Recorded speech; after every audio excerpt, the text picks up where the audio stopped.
What if the monster you feared all your life was actually someone you loved? A father lost to the wilderness, a son haunted by childhood nightmares, and a terrifying family secret that refuses to stay buried.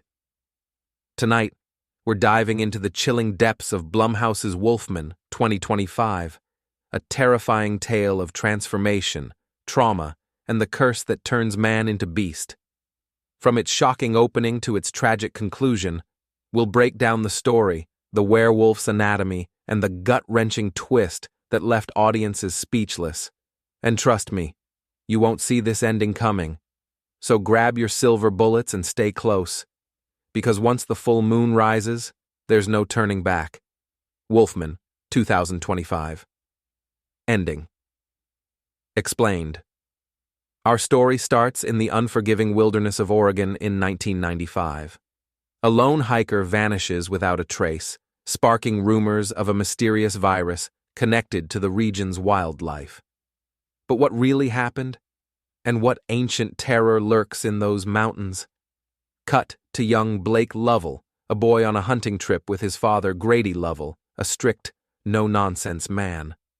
While tracking a deer, the pair stumble upon something truly horrifying, a monstrous shadow lurking in the trees.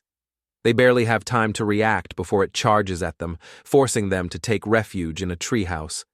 Grady, ever the survivalist, keeps his gun ready, but before he can fire, the creature vanishes into the night. Was it a wild animal, or something far worse? And more importantly, why does it seem to be watching them?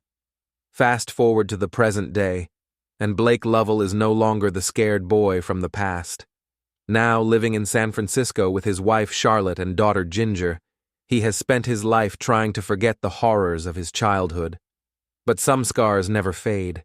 His relationship with Charlotte is strained, his daughter barely knows him, and his father Grady has been missing for years, presumed dead.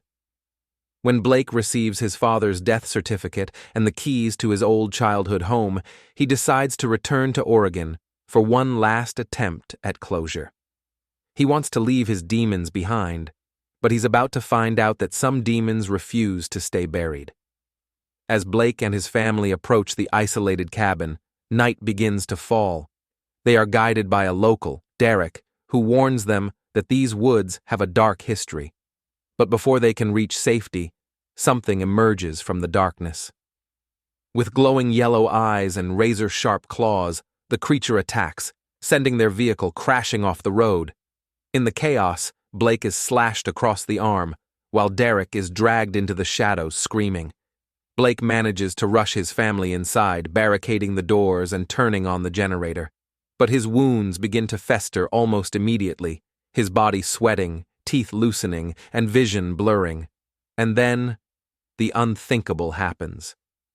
Werewolf lore tells us that the transformation isn't just painful, it's agonizing. And for Blake, it's no different. His body rebels against him, his muscles spasm, his nails sharpen, his skin grows unnaturally warm. Charlotte watches in horror as Blake's eyes change. His instincts shift. He snarls at noises. He begins to lose control. Then, he hears it. The sound of scratching at the door. Desperate to protect his family, Blake faces the creature head-on. In an intense, blood-soaked fight, he manages to tear into its throat, killing it. But as the body collapses, something horrifying is revealed. The creature has a tattoo, the same one his father had. Blake's father was the werewolf all along. For 30 years, Grady had been living as a monster, waiting, lurking, and now, Blake is next. With his final shreds of humanity slipping away, Blake knows there is only one way to protect his family. He forces himself to run away, but the beast inside won't let him go. The moment Charlotte and Ginger try to escape, he lunges at them, now fully transformed. In a desperate, heartbreaking moment, Charlotte raises a rifle, aims it at her husband, and fires. Blake collapses, letting out one last painful human gasp before the light fades from his eyes. The next morning, Charlotte and Ginger stand in the valley where Blake once played as a child. His fate was sealed from the moment he was wounded. The curse wasn't just a disease, it was a legacy. But what if it didn't end there? A quick shot of Charlotte's hand shaking slightly, before cutting to black. Wolfman, 2025, is a masterful blend of body horror, psychological terror, and tragic storytelling. But what do you think? Did Charlotte make the right choice? Should there be a sequel? And could the curse still be alive? Let us know in the comments below, and if you enjoyed this breakdown, don't forget to like, subscribe, and hit the notification bell for more horror deep dives. Until next time, beware the full moon.